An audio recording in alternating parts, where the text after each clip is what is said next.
ॐ श्री गणेशाय नमः। अथ श्री धनलक्ष्मी स्तोत्रम्। श्रीधनदा उवाच देवी देवमुपागम्य नीलकण्ठं मम प्रियं कृपया पार्वती प्राह शङ्करं करुणाकरं। श्रीदेव्युवाच ब्रूहि वल्लभ साधूनां दरिद्राणां कुटुम्बिनां दरिद्रदलनोपायं मञ्जसैव धनप्रदं। श्रीशिव उवाच पूजयन् पार्वती वाक्यं मिदमाह महेश्वरः उचितं जगदम्बासि तव भूतानुकम्पया ससीतं सानुजं रामं साञ्जनेयं सहानुगं प्रणम्य परमानन्दं वक्ष्येऽहं स्तोत्रमुत्तमं। धनदं श्रद्धदानानां सद्यः सुलभकारकं योगक्षेमकरं सत्यं सत्यमेव वचो मम। पठन्तः पाठयन्तोऽपि ब्राह्मणैरास्तिकोत्तमे धनलाभो भवेदाशु नाशमेति दरिद्रता। भूभवान् शभवां भूत्यै भक्तिकल्पलतां शुभां प्रार्थयेत्तां यथा कामं कामधेनुस्वरूपिणीं। धर्मदे धनदे देवी दानशीले दयाकरे त्वं प्रसीद महेशानि यदर्थं प्रार्थयाम्यहम्। धरामरप्रिये पुण्ये धन्ये धनदपूजिते सुधनं धार्मिकं देहि यजमानाय सत्वरं। रम्ये रुद्रप्रिये रूपे रामरूपे रतिप्रिये शिखे सखमनोमूर्ते प्रसीद प्रणते मयि।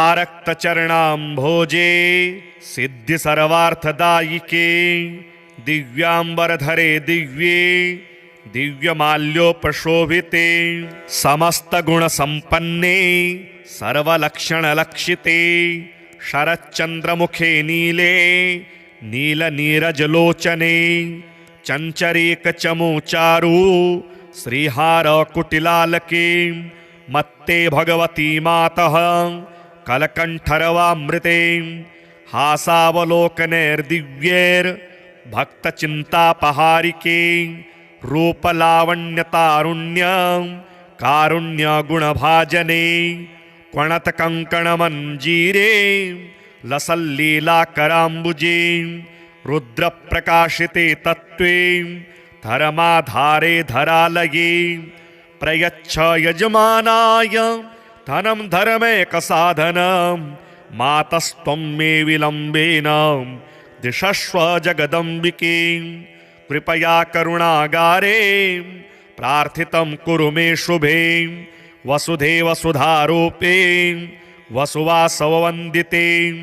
धनदे यजमानाय वरदे वरदा भव ब्रह्मण्यैर्ब्राह्मणैः पूज्ये पार्वती शिवशङ्करे। स्तोत्रं दरिद्रता व्याधि शमनं सुधनप्रदं। श्रीकरे शङ्करे श्रीदे प्रसीद मयि किङ्करे। पार्वतीश प्रसादेन सुरेश किङ्करेरितं। श्रद्धया ये पठिष्यन्ते पाठयिष्यन्ति भक्तितः सहस्रमयुतं लक्ष्यं धनलाभो भवेद्ध्रुवं। धनदाय नमस्तुभ्यं निधिपदमाधिपाय च भवन्तु त्वत्प्रसादान्मे धनधान्यादिसम्पदः। श्रीधनदा उवाच देवी देवमुपागम्य नीलकण्ठं मम प्रियं कृपया पार्वती प्राह शङ्करं करुणाकरं।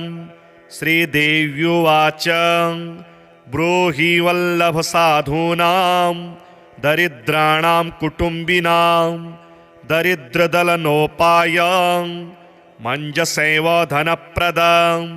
श्रीशिव उवाच पूजयन् पार्वती वाक्यं मिदमाह महेश्वरः उचितं जगदम्बासि तव भूतानुकम्पया ससीतं सानुजं रामं साञ्जनेयं सहानुगं प्रणम्य परमानन्दं वक्ष्येऽहं स्तोत्रमुत्तमं धनदं श्रद्धदानानां सद्यः सुलभकारकं योगक्षेमकरं सत्यं सत्यमेव वचो मम पठन्तः पाठयन्तोऽपि ब्राह्मणैरास्तिकोत्तमे धनलाभो भवेदाशु नाशमेति दरिद्रता भूभवान् सभवां भूत्यै भक्तिकल्पलतां शुभां प्रार्थयेत्तां यथा कामं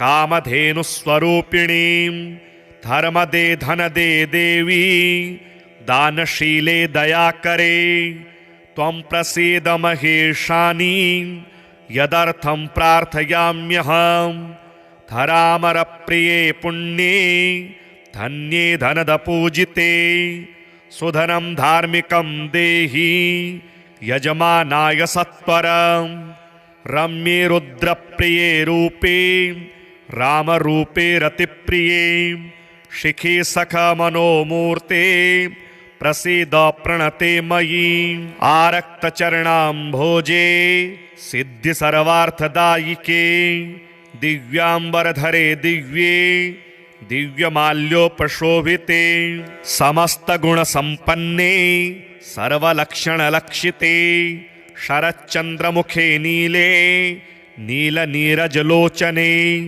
चञ्चरीकचमुचारु श्रीहारकुटिलालके मत्ते भगवती मातः कलकण्ठरवामृते हासावलोकनैर्दिव्यैर्भक्तचिन्तापहारिके रूपलावण्यतारुण्यं कारुण्यगुणभाजने क्वणतकङ्कणमञ्जीरे लसल्लीलाकराम्बुजे रुद्रप्रकाशिते तत्त्वे धर्माधारे धरालये प्रयच्छ यजमानाय धनं धर्मैकसाधनं मातस्त्वं मे विलम्बेन दिशस्व जगदम्बिके कृपया करुणागारे प्रार्थितं कुरु मे शुभे वसुधे वसुधारूपे वसुवासववन्दिते धनदे यजमानाय वरदे वरदा भव ब्रह्मण्यैर्ब्राह्मणैः पूज्ये पार्वती शिवशङ्करे स्तोत्रं दरिद्रता व्याधि शमनं सुधनप्रदं श्रीकरे शङ्करे श्रीदे प्रसीद मयि किङ्करे पार्वतीश प्रसादेन सुरेश किङ्करेरितं श्रद्धया ये पठिष्यन्ति पाठयिष्यन्ति भक्तितः सहस्रमयुतं लक्ष्यं धनलाभो भवेद्ध्रुवं धनदाय नमस्तुभ्यं निधिपदमाधिपाय च भवन्तु तत्प्रसादान्मे धनधान्यादिसम्पदः श्रीधनदा उवाच देवी देवमुपागम्य नीलकण्ठं मम प्रियं कृपया पार्वती प्राह शङ्करं करुणाकरं श्रीदेव्युवाच ब्रूहि वल्लभसाधूनां दरिद्राणां कुटुम्बिनां दरिद्रदलनोपायं मञ्जसैव धनप्रदं श्रीशिव उवाच पूजयन् पार्वती वाक्यं मिदमाह महेश्वरः उचितं जगदम्बासि तव भूतानुकम्पया ससीतं सानुजं रामं साञ्जनेयं सहानुगं प्रणम्य परमानन्दं वक्ष्येऽहं स्तोत्रमुत्तमं धनदं श्रद्धदानानां सद्यः सुलभकारकं योगक्षेमकरं सत्यं सत्यमेव वचो मम पठन्तः पाठयन्तोऽपि ब्राह्मणैरास्तिकोत्तमे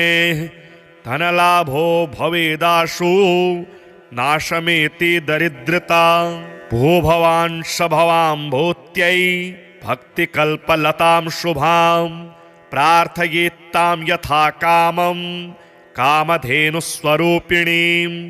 धर्मदे धनदे देवी दानशीले दयाकरे त्वं प्रसीद महेशानि यदर्थं प्रार्थयाम्यहं धरामरप्रिये पुण्ये धन्ये धनदपूजिते सुधनं धार्मिकं देहि यजमानाय सत्वरं रम्ये रुद्रप्रिये रूपे रामरूपे रतिप्रिये शिखी सखमनोमूर्ते प्रसीद प्रणते मयि आरक्तचरणाम्भोजे सिद्धि सर्वार्थदायिके दिव्यांबरधरे दिव्ये दिव्यमाल्योपशोभिते समस्तगुणसम्पन्ने सर्वलक्षणलक्षिते शरच्चन्द्रमुखे नीले नीलनीरजलोचने चञ्चरीकचमुचारु श्रीहारकुटिलालके मत्ते भगवती मातः कलकण्ठरवामृते हासावलोकनैर्दिव्यैर्भक्तचिन्तापहारिके रूपलावण्यतारुण्यं कारुण्यगुणभाजने क्वणतकङ्कणमञ्जीरे लसल्लीलाकराम्बुजे रुद्रप्रकाशिते तत्त्वे धर्माधारे धरालये प्रयच्छ यजमानाय धनं धर्मैकसाधनं मातस्त्वं मे विलम्बेन दिशस्व जगदम्बिके कृपया करुणागारे प्रार्थितं कुरु मे शुभे वसुधे वसुधारूपे वसुवासववन्दिते धनदे यजमानाय वरदे वरदा भव ब्रह्मण्यैर्ब्राह्मणैः पूज्ये पार्वती शिवशङ्करे स्तोत्रं दरिद्रता व्याधि शमनं सुधनप्रदं श्रीकरे शङ्करे श्रीदे प्रसीद मयि किङ्करे पार्वतीश प्रसादेन सुरेश किङ्करेरितं श्रद्धया ये पठिष्यन्ते पाठयिष्यन्ति भक्तितः सहस्रमयुतं लक्ष्यं धनलाभो भवेद्ध्रुवं धनदाय नमस्तुभ्यं निधिपदमाधिपाय च भवन्तु तत्प्रसादान्मे धनधान्यादिसम्पदः। श्रीधनदा उवाच देवी देवमुपागम्य नीलकण्ठं मम प्रियं कृपया पार्वती प्राह शङ्करं करुणाकरं श्रीदेव्युवाच ब्रूहि वल्लभसाधूनां दरिद्राणां कुटुम्बिनां दरिद्रदलनोपायं मञ्जसैव धनप्रदं श्रीशिव उवाच पूजयन् पार्वती वाक्यं मिदमाह महेश्वरः उचितं जगदम्बासि तव भूतानुकम्पया ससीतं सानुजं रामं साञ्जनेयं सहानुगं प्रणम्य परमानन्दं वक्ष्येऽहं स्तोत्रमुत्तमं धनदं श्रद्धदानानां सद्यः सुलभकारकं योगक्षेमकरं सत्यं सत्यमेव वचो मम पठन्तः पाठयन्तोऽपि ब्राह्मणैरास्तिकोत्तमे धनलाभो भवेदाशु नाशमेति दरिद्रता भूभवान् शभवां भूत्यै भक्तिकल्पलतां शुभां प्रार्थयेत्तां यथा कामं कामधेनुस्वरूपिणीं धर्मदे धनदे देवी दानशीले दयाकरे त्वं प्रसीद महेशानि यदर्थं प्रार्थयाम्यहं धरामरप्रिये पुण्ये धन्ये धनदपूजिते सुधनं धार्मिकं देहि यजमानाय सत्वरं रम्ये रुद्रप्रिये रूपे रामरूपे रतिप्रिये शिखी सखा मनोमूर्ते प्रसीद प्रणते मयि आरक्तचरणाम्भोजे सिद्धि सर्वार्थदायिके दिव्यांबरधरे दिव्ये दिव्यमाल्योपशोभिते समस्तगुणसम्पन्ने सर्वलक्षणलक्षिते शरच्चन्द्रमुखे नीले नीलनीरजलोचने चञ्चरीकचमुचारु श्रीहारकुटिलालके मत्ते भगवती मातः कलकण्ठरवामृते हासावलोकनैर्दिव्यैर्भक्तचिन्तापहारिके रूपलावण्यतारुण्य कारुण्यगुणभाजने क्वणतकङ्कणमञ्जीरे लसल्लीलाकराम्बुजे रुद्रप्रकाशिते तत्त्वे धर्माधारे धरालये प्रयच्छ यजमानाय धनं धर्मैकसाधनं मातस्त्वं मे विलम्बेन दिशस्व जगदम्बिके कृपया करुणागारे प्रार्थितं कुरु मे शुभे वसुधे वसुधारूपे वसुवासववन्दिते धनदे यजमानाय वरदे वरदा भव ब्रह्मण्यैर्ब्राह्मणैः पूज्ये पार्वती शिवशङ्करे स्तोत्रं दरिद्रता व्याधि शमनं सुधनप्रदं श्रीकरे शङ्करे श्रीदे प्रसीद मयि किङ्करे पार्वतीशप्रसादेन सुरेश किङ्करेरितं श्रद्धया ये पठिष्यन्ति पाठयिष्यन्ति भक्तितः सहस्रमयुतं लक्ष्यं धनलाभो भवेद्ध्रुवं धनदाय नमस्तुभ्यं निधिपदमाधिपाय च भवन्तु तत्प्रसादान्मे धनधान्यादिसम्पदः। श्रीधनदा उवाच देवी देवमुपागम्य नीलकण्ठं मम प्रियं कृपया पार्वती प्राह शङ्करं करुणाकरं। श्रीदेव्युवाच ब्रूहि वल्लभसाधूनां दरिद्राणां कुटुम्बिनां दरिद्रदलनोपायं मञ्जसैव धनप्रदं। श्रीशिव उवाच पूजयन् पार्वती वाक्यं मिदमाह महेश्वरः उचितं जगदम्बासि तव भूतानुकम्पया ससीतं सानुजं रामं साञ्जनेयं सहानुगं प्रणम्य परमानन्दं वक्ष्येऽहं स्तोत्रमुत्तमं। धनदं श्रद्धदानानां सद्यः सुलभकारकं योगक्षेमकरं सत्यं सत्यमेव वचो मम। पठन्तः पाठयन्तोऽपि ब्राह्मणैरास्तिकोत्तमे धनलाभो भवेदाशु नाशमेति दरिद्रता। भूभवान् सभवां भूत्यै भक्तिकल्पलतां शुभां प्रार्थयेत्तां यथा कामं कामधेनुस्वरूपिणीं। धर्मदे धनदे देवी दानशीले दयाकरे त्वं प्रसीद महेशानि यदर्थं प्रार्थयाम्यहं। धरामरप्रिये पुण्ये धन्ये धनदपूजिते सुधनं धार्मिकं देहि यजमानाय सत्वरं।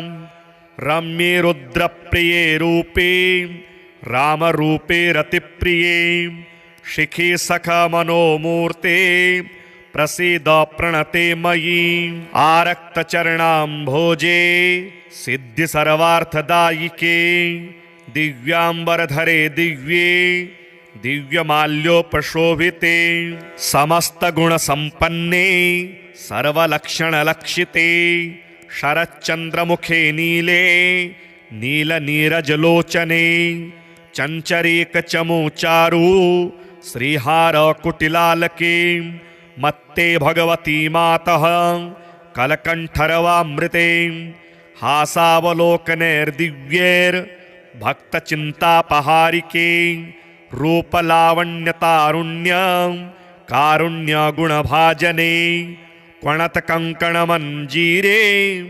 लसल्लीलाकराम्बुजे रुद्रप्रकाशिते तत्त्वे धर्माधारे धरालये प्रयच्छ यजमानाय धनं धर्मैकसाधनं मातस्त्वं मे विलम्बेन दिशस्व जगदम्बिके कृपया करुणागारे प्रार्थितं कुरु मे शुभे वसुधे वसुधारूपे वसुवासववन्दिते धनदे यजमानाय वरदे वरदा भव ब्रह्मण्यैर्ब्राह्मणैः पूज्ये पार्वती शिवशङ्करे स्तोत्रं दरिद्रता व्याधि शमनं सुधनप्रदं श्रीकरे शङ्करे श्रीदे प्रसीद मयि किङ्करे पार्वतीश प्रसादेन सुरेश किङ्करेरितं श्रद्धया ये पठिष्यन्ति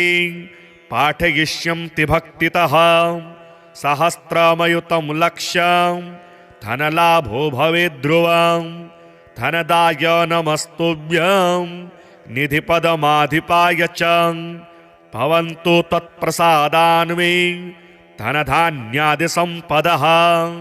श्रीधनदा उवाच देवी देवमुपागम्य नीलकण्ठं मम प्रियं कृपया पार्वती प्राह शङ्करं करुणाकरं।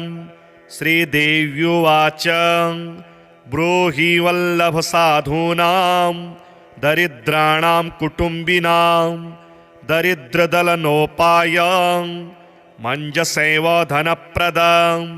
श्रीशिव उवाच पूजयन् पार्वती वाक्यं मिदमाह महेश्वरः उचितं जगदम्बासि तव भूतानुकम्पया ससीतं सानुजं रामं साञ्जनेयं सहानुगं प्रणम्य परमानन्दं वक्ष्येऽहं स्तोत्रमुत्तमं। धनदं श्रद्धदानानां सद्यः सुलभकारकं योगक्षेमकरं सत्यं सत्यमेव वचो मम। पठन्तः पाठयन्तोऽपि ब्राह्मणैरास्तिकोत्तमे धनलाभो भवेदाशु नाशमेति दरिद्रता।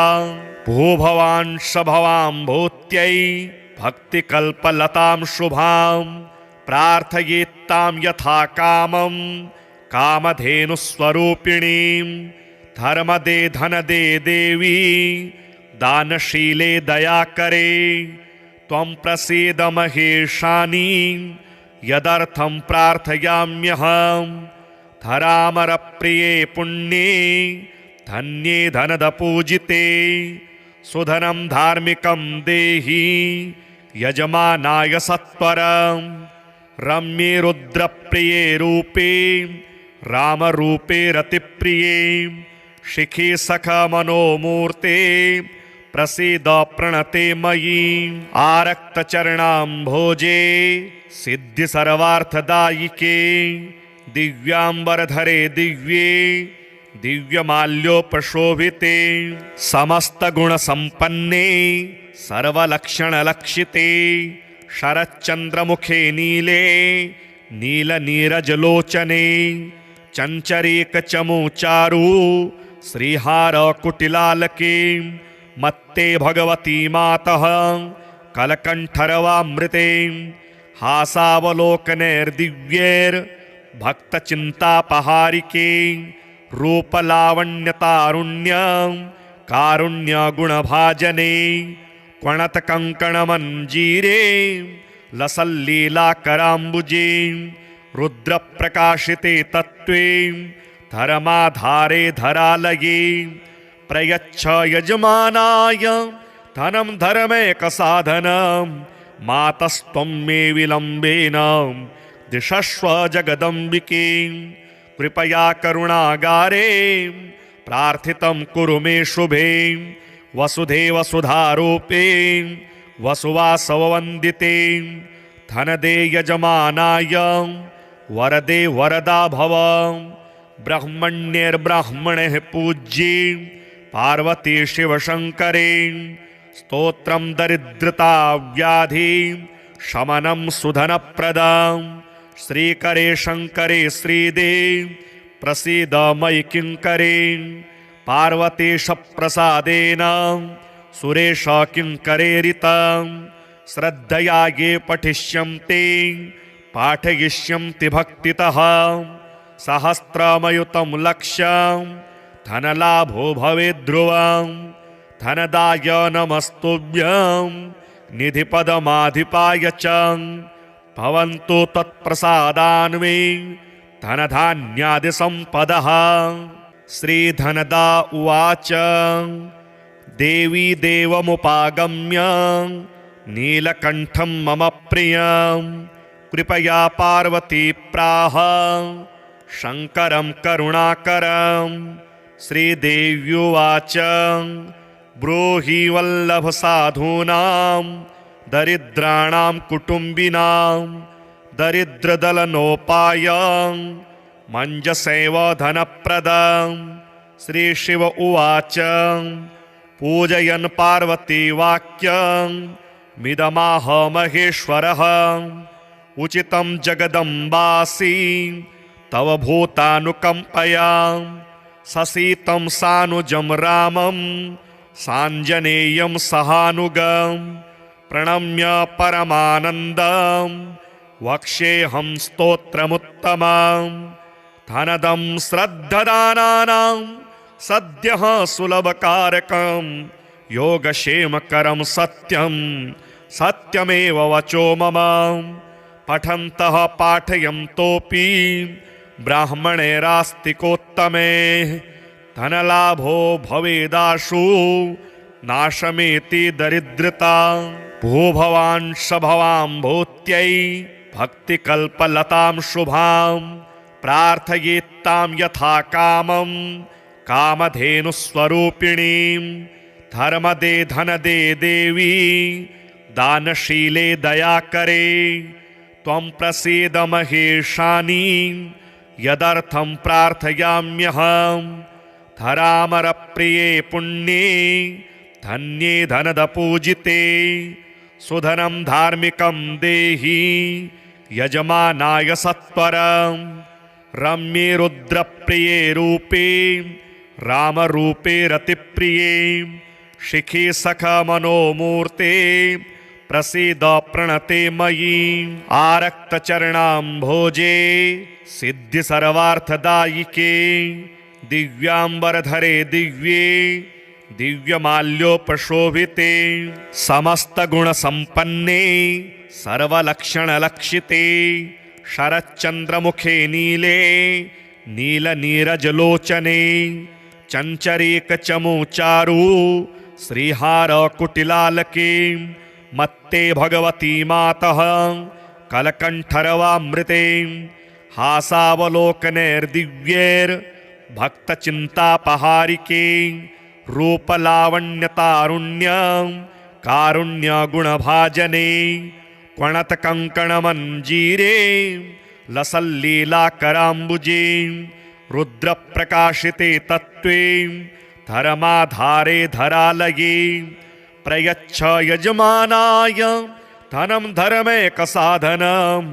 मातस्त्वं मे विलम्बेन दिशस्व जगदम्बिके कृपया करुणागारे प्रार्थितं कुरु मे शुभे वसुधेव सुधारूपे वसुवासववन्दिते धनदे यजमानाय वरदे वरदा भव। ब्रह्मण्यैर्ब्राह्मणैः पूज्ये पार्वती शिवशङ्करे स्तोत्रं दरिद्रता व्याधि शमनं सुधनप्रदं श्रीकरे शङ्करे श्रीदे प्रसीद मयि किङ्करे पार्वतीश प्रसादेन सुरेश किङ्करेरितं श्रद्धया ये पठिष्यन्ति पाठयिष्यन्ति भक्तितः सहस्रमयुतं लक्ष्यं धनलाभो भवेद्ध्रुवं धनदाय नमस्तुभ्यं निधिपदमाधिपाय च भवन्तु तत्प्रसादान्मे धनधान्यादिसम्पदः। श्रीधनदा उवाच देवी देवमुपागम्य नीलकण्ठं मम प्रियं कृपया पार्वती प्राह शङ्करं करुणाकरं। श्रीदेव्युवाच ब्रूहि वल्लभसाधूनां दरिद्राणां कुटुम्बिनां दरिद्रदलनोपायं मञ्जसैव धनप्रदं। श्रीशिव उवाच पूजयन् पार्वती वाक्यं मिदमाह महेश्वरः उचितं जगदम्बासि तव भूतानुकम्पया ससीतं सानुजं रामं साञ्जनेयं सहानुगं प्रणम्य परमानन्दं वक्ष्येऽहं स्तोत्रमुत्तमं। धनदं श्रद्धदानानां सद्यः सुलभकारकं योगक्षेमकरं सत्यं सत्यमेव वचो मम। पठन्तः पाठयन्तोऽपि ब्राह्मणैरास्तिकोत्तमे धनलाभो भवेदाशु नाशमेति दरिद्रता। भूभवान् शभवां भूत्यै भक्तिकल्पलतां शुभां प्रार्थयेत्तां यथा कामं कामधेनुस्वरूपिणीं। धर्मदे धनदे देवी दानशीले दयाकरे त्वं प्रसीद महेशानि यदर्थं प्रार्थयाम्यहम्। धरामरप्रिये पुण्ये धन्ये धनदपूजिते सुधनं धार्मिकं देहि यजमानाय सत्वरं। रम्ये रुद्रप्रिये रूपे रामरूपे रतिप्रिये शिखि सखमनोमूर्ते प्रसीद प्रणते मयि।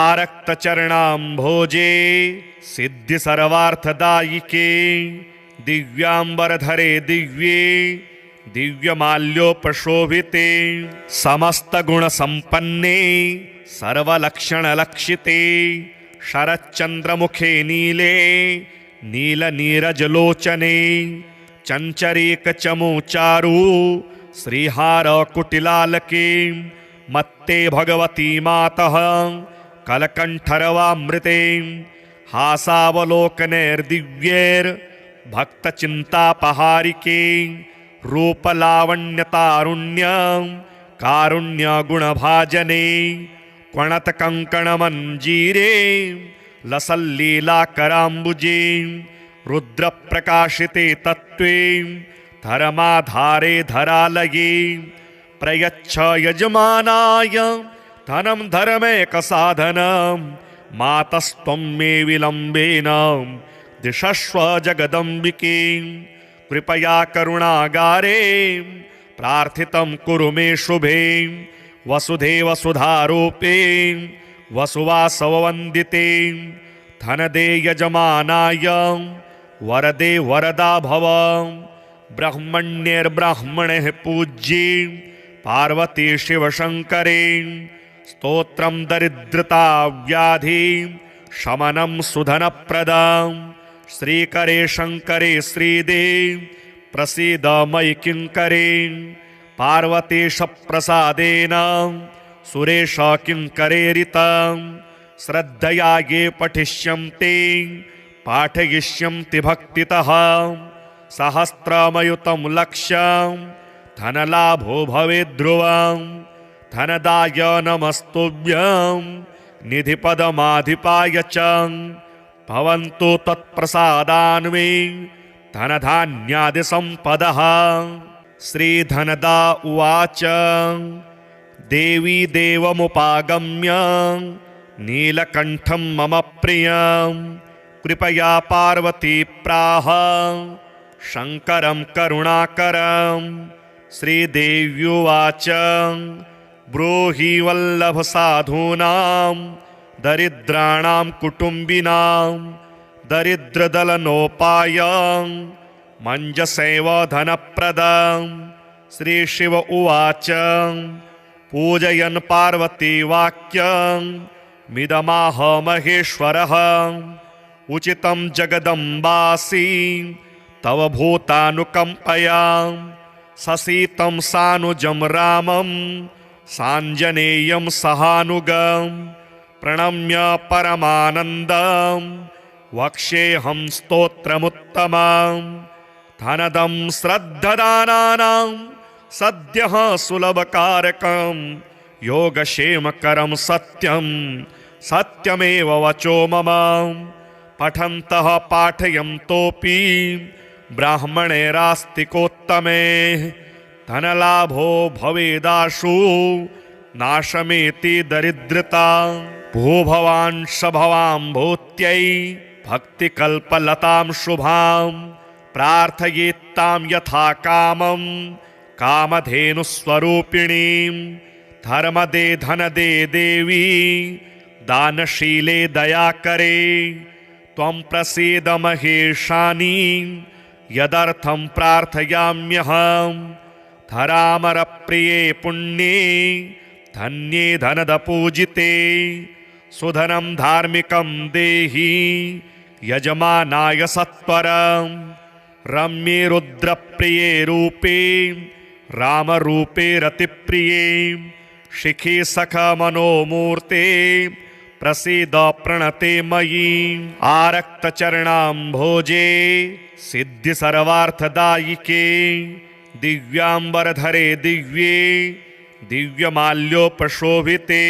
समस्तगुणसम्पन्ने सर्वलक्षणलक्षिते। शरच्चन्द्रमुखे नीले नीलनीरजलोचने। चञ्चरीकचमुचारु श्रीहारकुटिलालके। मत्ते भगवती मातः कलकण्ठरवामृते। हासावलोकनैर्दिव्यैर्भक्तचिन्तापहारिके। रूपलावण्यतारुण्यं कारुण्यगुणभाजने। क्वणतकङ्कणमञ्जीरे लसल्लीलाकराम्बुजे। रुद्रप्रकाशिते तत्त्वे धर्माधारे धरालये। प्रयच्छ यजमानाय धनं धर्मैकसाधनं। मातस्त्वं मे विलम्बेन दिशस्व जगदम्बिके। कृपया करुणागारे प्रार्थितं कुरु मे शुभे। वसुधे वसुधारूपे वसुवासववन्दिते। धनदे यजमानाय वरदे वरदा भव। ब्रह्मण्यैर्ब्राह्मणैः पूज्ये पार्वती शिवशङ्करे। स्तोत्रं दरिद्रता व्याधि शमनं सुधनप्रदं। श्रीकरे शङ्करे श्रीदे प्रसीद मयि किङ्करे। पार्वतीशप्रसादेन सुरेश किङ्करेरितं। श्रद्धया ये पठिष्यन्ति पाठयिष्यन्ति भक्तितः। सहस्रमयुतं लक्ष्यं धनलाभो भवेद्ध्रुवं। धनदाय नमस्तुभ्यं निधिपदमाधिपाय च। भवन्तु तत्प्रसादान्मे धनधान्यादिसम्पदः। श्रीधनदा उवाच देवी देवमुपागम्य नीलकण्ठं मम प्रियं। कृपया पार्वती प्राह शङ्करं करुणाकरं।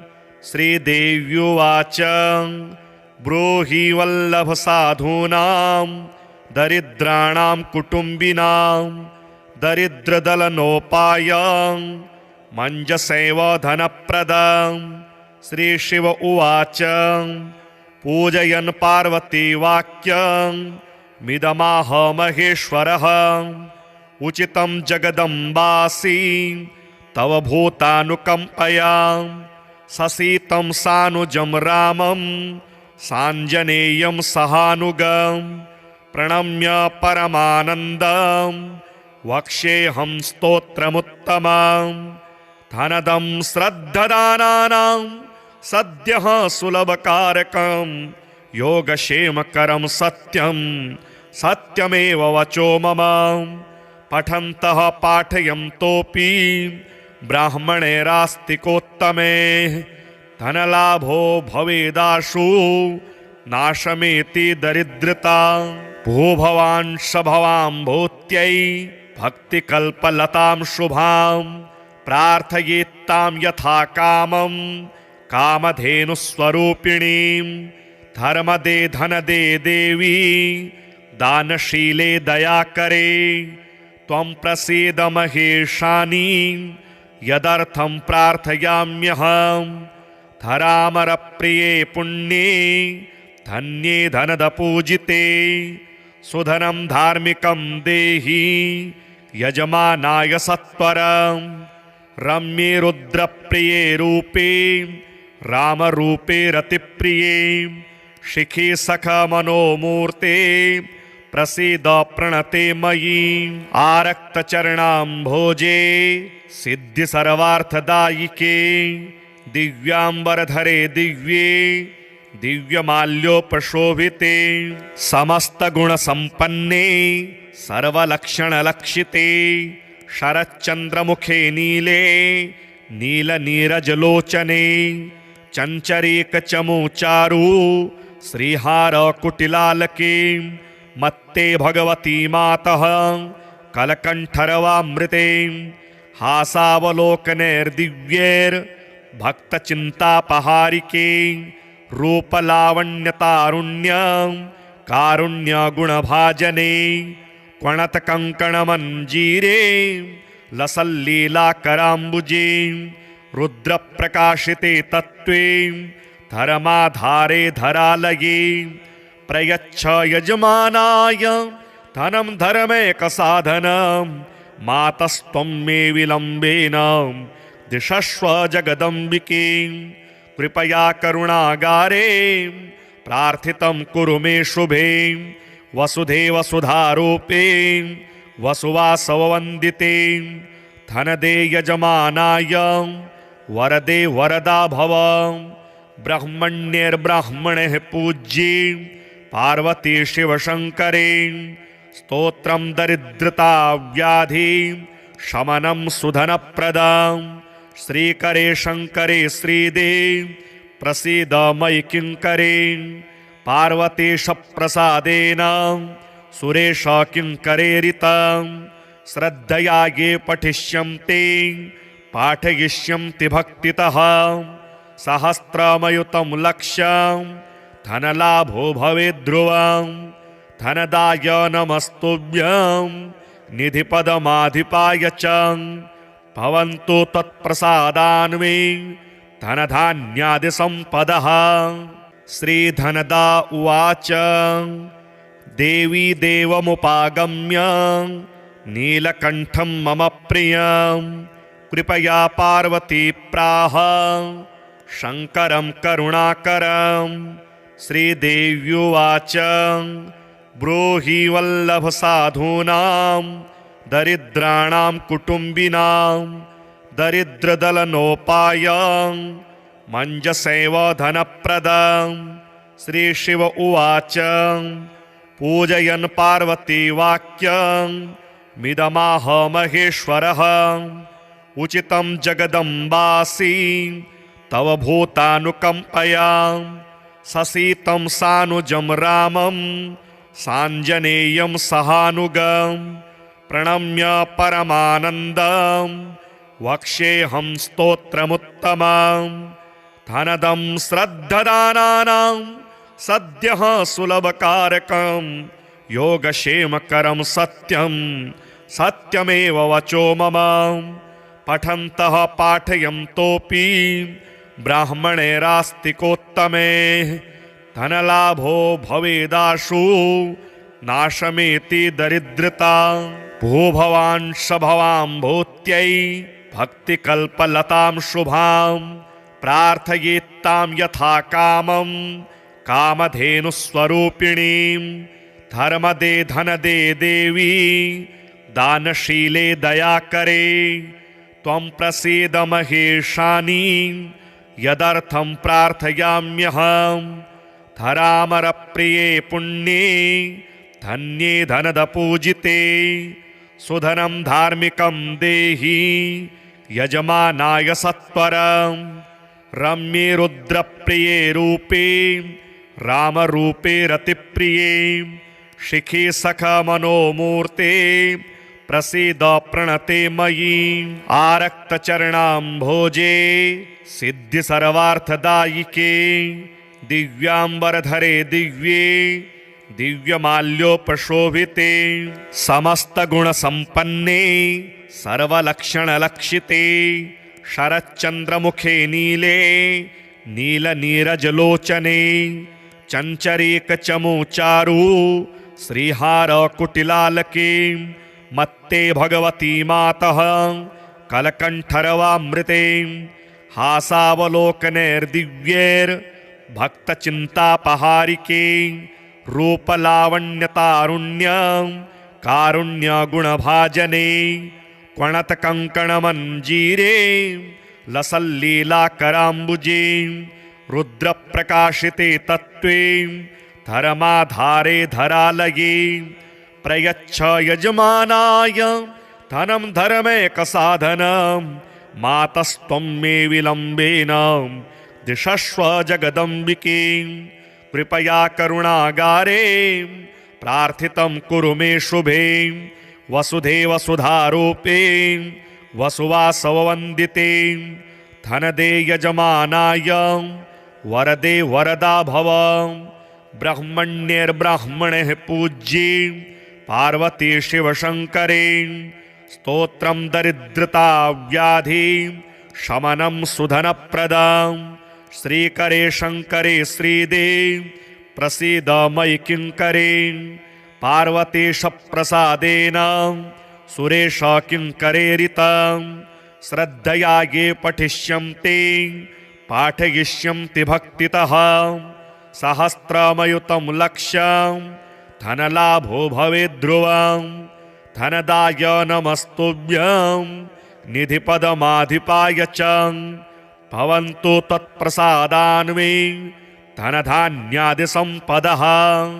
श्रीधनदा उवाच देवी देवमुपागम्य नीलकण्ठं मम प्रियं कृपया पार्वती प्राह शङ्करं करुणाकरं श्रीदेव्युवाच ब्रूहि वल्लभसाधूनां दरिद्राणां कुटुम्बिनां दरिद्रदलनोपायं मञ्जसैव धनप्रदं श्रीशिव उवाच पूजयन् पार्वती वाक्यं मिदमाह महेश्वरः उचितं जगदम्बासि तव भूतानुकम्पया ससीतं सानुजं रामं साञ्जनेयं सहानुगं प्रणम्य परमानन्दं वक्ष्येऽहं स्तोत्रमुत्तमं धनदं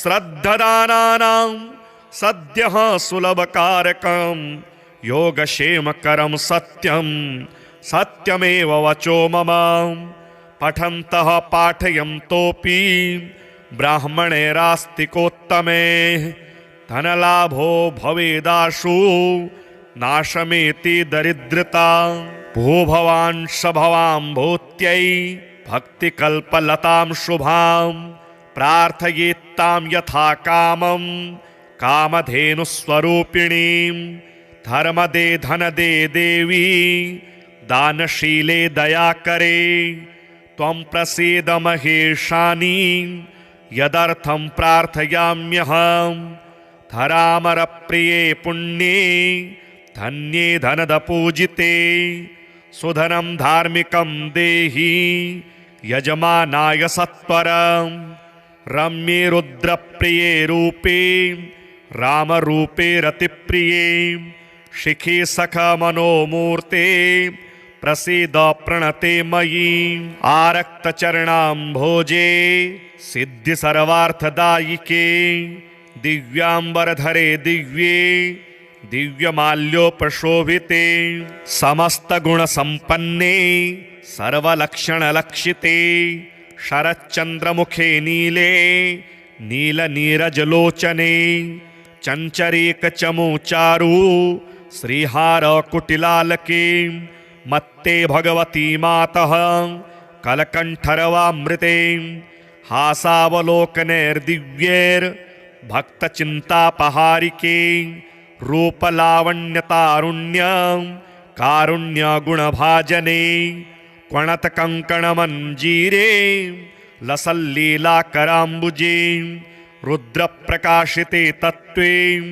धर्माधारे धरालये प्रयच्छ यजमानाय धनं धर्मैकसाधनं मातस्त्वं मे विलम्बेन दिशस्व जगदम्बिके कृपया करुणागारे प्रार्थितं कुरु मे शुभे वसुधे वसुधारूपे वसुवासववन्दिते धनदे यजमानाय वरदे वरदा भव ब्रह्मण्यैर्ब्राह्मणैः पूज्ये पार्वती शिवशङ्करे स्तोत्रं दरिद्रता व्याधि शमनं सुधनप्रदं श्रीकरे शङ्करे श्रीदे प्रसीद मयि किङ्करे पार्वतीश प्रसादेन सुरेश किङ्करेरितं श्रद्धया ये पठिष्यन्ति पाठयिष्यन्ति भक्तितः सहस्रमयुतं लक्ष्यं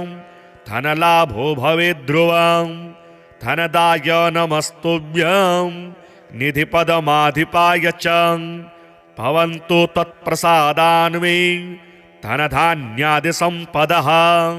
श्रीधनदा उवाच देवी देवमुपागम्य नीलकण्ठं मम प्रियं कृपया पार्वती प्राह शङ्करं करुणाकरं। श्रीदेव्युवाच ब्रूहि वल्लभसाधूनां दरिद्राणां कुटुम्बिनां दरिद्रदलनोपायं मञ्जसैव धनप्रदं। श्रीशिव उवाच पूजयन् पार्वती वाक्यं मिदमाह महेश्वरः उचितं जगदम्बासि तव भूतानुकम्पया ससीतं सानुजं रामं साञ्जनेयं सहानुगं प्रणम्य परमानन्दं वक्ष्येऽहं स्तोत्रमुत्तमं। धनदं श्रद्धदानानां सद्यः सुलभकारकं योगक्षेमकरं सत्यं सत्यमेव वचो मम। पठन्तः पाठयन्तोऽपि ब्राह्मणैरास्तिकोत्तमे धनलाभो भवेदाशु नाशमेति दरिद्रता। भूभवांश भवां भूत्यै भक्तिकल्पलतां शुभां प्रार्थयेत्तां यथा कामं कामधेनुस्वरूपिणीं। धर्मदे धनदे देवी दानशीले दयाकरे त्वं प्रसीद महेशानि यदर्थं प्रार्थयाम्यहम्। धरामरप्रिये पुण्ये धन्ये धनदपूजिते सुधनं धार्मिकं देहि यजमानाय सत्वरं। रम्ये रुद्रप्रिये रूपे रामरूपे रतिप्रिये शिखी सखमनोमूर्ते प्रसीद प्रणते मयि।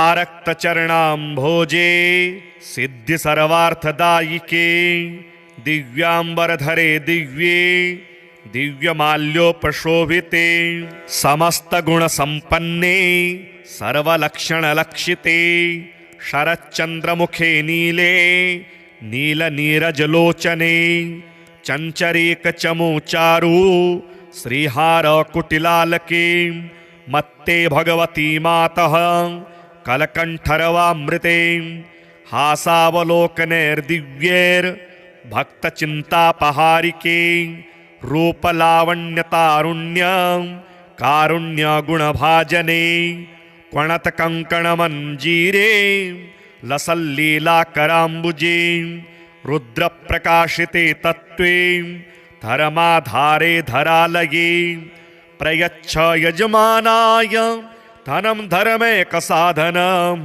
मातस्त्वं मे विलम्बेन दिशस्व जगदम्बिके कृपया करुणागारे प्रार्थितं कुरु मे शुभे वसुधे वसुधारूपे वसुवासववन्दिते धनदे यजमानाय वरदे वरदा भव ब्रह्मण्यैर्ब्राह्मणैः पूज्ये पार्वती शिवशङ्करे स्तोत्रं दरिद्रता व्याधि शमनं सुधनप्रदं श्रीकरे शङ्करे श्रीदे प्रसीद मयि किङ्करे पार्वतीश प्रसादेन सुरेश किङ्करेरितं श्रद्धया ये पठिष्यन्ति पाठयिष्यन्ति भक्तितः सहस्रमयुतं लक्ष्यं धनलाभो भवेद्ध्रुवं धनदाय नमस्तुभ्यं निधिपदमाधिपाय च भवन्तु तत्प्रसादान्मे धनधान्यादिसम्पदः। श्रीधनदा उवाच देवी देवमुपागम्य नीलकण्ठं मम प्रियं कृपया पार्वती प्राह शङ्करं करुणाकरं। श्रीदेव्युवाच ब्रूहि वल्लभसाधूनां दरिद्राणां कुटुम्बिनां दरिद्रदलनोपायं मञ्जसैव धनप्रदं। श्रीशिव उवाच पूजयन् पार्वती वाक्यं मिदमाह महेश्वरः उचितं जगदम्बासि तव भूतानुकम्पया ससीतं सानुजं रामं साञ्जनेयं सहानुगं प्रणम्य परमानन्दं वक्ष्येऽहं स्तोत्रमुत्तमं। धनदं श्रद्धदानानां सद्यः सुलभकारकं योगक्षेमकरं सत्यं सत्यमेव वचो मम। पठन्तः पाठयन्तोऽपि ब्राह्मणैरास्तिकोत्तमे धनलाभो भवेदाशु नाशमेति दरिद्रता। भूभवान् सभवां भूत्यै भक्तिकल्पलतां शुभां प्रार्थयेत्तां यथा कामं कामधेनुस्वरूपिणीं। धर्मदे धनदे देवी दानशीले दयाकरे त्वं प्रसीद महेशानि यदर्थं प्रार्थयाम्यहं। धरामरप्रिये पुण्ये धन्ये धनदपूजिते सुधनं धार्मिकं देहि यजमानाय सत्वरं। रम्ये रुद्रप्रिये रूपे रामरूपे रतिप्रिये शिखी सखमनोमूर्ते प्रसीद प्रणते मयि। आरक्तचरणाम्भोजे सिद्धि सर्वार्थदायिके दिव्याम्बरधरे दिव्ये दिव्यमाल्योपशोभिते समस्तगुणसम्पन्ने सर्वलक्षणलक्षिते शरच्चन्द्रमुखे नीले नीलनीरजलोचने चञ्चरीकचमुचारु श्रीहारकुटिलालके मत्ते भगवती मातः कलकण्ठरवामृते हासावलोकनैर्दिव्यैर्भक्तचिन्तापहारिके रूपलावण्यतारुण्यं कारुण्यगुणभाजने क्वणतकङ्कणमञ्जीरे लसल्लीलाकराम्बुजे रुद्रप्रकाशिते तत्त्वे धर्माधारे धरालये प्रयच्छ यजमानाय धनं धर्मैकसाधनं मातस्त्वं मे विलम्बेन दिशस्व जगदम्बिके कृपया करुणागारे प्रार्थितं कुरु मे शुभे वसुधे वसुधारूपे वसुवासववन्दिते धनदे यजमानाय वरदे वरदा भव ब्रह्मण्यैर्ब्राह्मणैः पूज्ये पार्वती शिवशङ्करे स्तोत्रं दरिद्रता व्याधि शमनं सुधनप्रदं श्रीकरे शङ्करे श्रीदे प्रसीद मयि किङ्करे पार्वतीश प्रसादेन सुरेश किङ्करेरितं श्रद्धया ये पठिष्यन्ति पाठयिष्यन्ति भक्तितः सहस्रमयुतं लक्ष्यं धनलाभो भवेद्ध्रुवं धनदाय नमस्तुभ्यं निधिपदमाधिपाय च भवन्तु तत्प्रसादान्मे धनधान्यादिसम्पदः। श्रीधनदा उवाच देवी देवमुपागम्य नीलकण्ठं मम प्रियं कृपया पार्वती प्राह शङ्करं करुणाकरं। श्रीदेव्युवाच ब्रूहि वल्लभसाधूनां दरिद्राणां कुटुम्बिनां दरिद्रदलनोपायं मञ्जसैव धनप्रदं। श्रीशिव उवाच पूजयन् पार्वती वाक्यं मिदमाह महेश्वरः उचितं जगदम्बासि तव भूतानुकम्पया ससीतं सानुजं रामं साञ्जनेयं सहानुगं प्रणम्य परमानन्दं वक्ष्येऽहं स्तोत्रमुत्तमं। धनदं श्रद्धदानानां सद्यः सुलभकारकं योगक्षेमकरं सत्यं सत्यमेव वचो मम। पठन्तः पाठयन्तोऽपि ब्राह्मणैरास्तिकोत्तमे धनलाभो भवेदाशु नाशमेति दरिद्रता। भूभवान् शभवां भूत्यै भक्तिकल्पलतां शुभां प्रार्थयेत्तां यथा कामं कामधेनुस्वरूपिणीं। धर्मदे धनदे देवी दानशीले दयाकरे त्वं प्रसीद महेशानि यदर्थं प्रार्थयाम्यहम्। धरामरप्रिये पुण्ये धन्ये धनदपूजिते सुधनं धार्मिकं देहि यजमानाय सत्वरं। रम्ये रुद्रप्रिये रूपे रामरूपे रतिप्रिये शिखी सखमनोमूर्ते प्रसीद प्रणते मयि। आरक्तचरणाम्भोजे सिद्धि सर्वार्थदायिके दिव्याम्बरधरे दिव्ये दिव्यमाल्योपशोभिते समस्तगुणसम्पन्ने सर्वलक्षणलक्षिते शरच्चन्द्रमुखे नीले नीलनीरजलोचने चञ्चरीकचमूचारु श्रीहारकुटिलालके मत्ते भगवती मातः कलकण्ठरवामृते हासावलोकनैर्दिव्यैर्भक्तचिन्तापहारिके रूपलावण्यतारुण्यं कारुण्यगुणभाजने क्वणतकङ्कणमञ्जीरे लसल्लीलाकराम्बुजे रुद्रप्रकाशिते तत्त्वे धर्माधारे धरालये प्रयच्छ यजमानाय धनं धर्मैकसाधनं मातस्त्वं मे विलम्बेन दिशस्व जगदम्बिके। कृपया करुणागारे प्रार्थितं कुरु मे शुभे वसुधे वसुधारूपे वसुवासववन्दिते धनदे यजमानाय वरदे वरदा भव।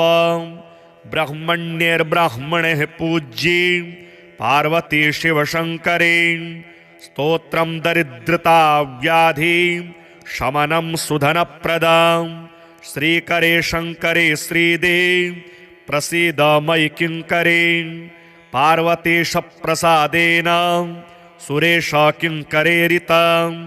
श्रद्धया ये पठिष्यन्ति पाठयिष्यन्ति भक्तितः सहस्रमयुतं लक्ष्यं धनलाभो भवेद्ध्रुवं धनदाय नमस्तुभ्यं निधिपदमाधिपाय च भवन्तु तत्प्रसादान्मे धनधान्यादिसम्पदः।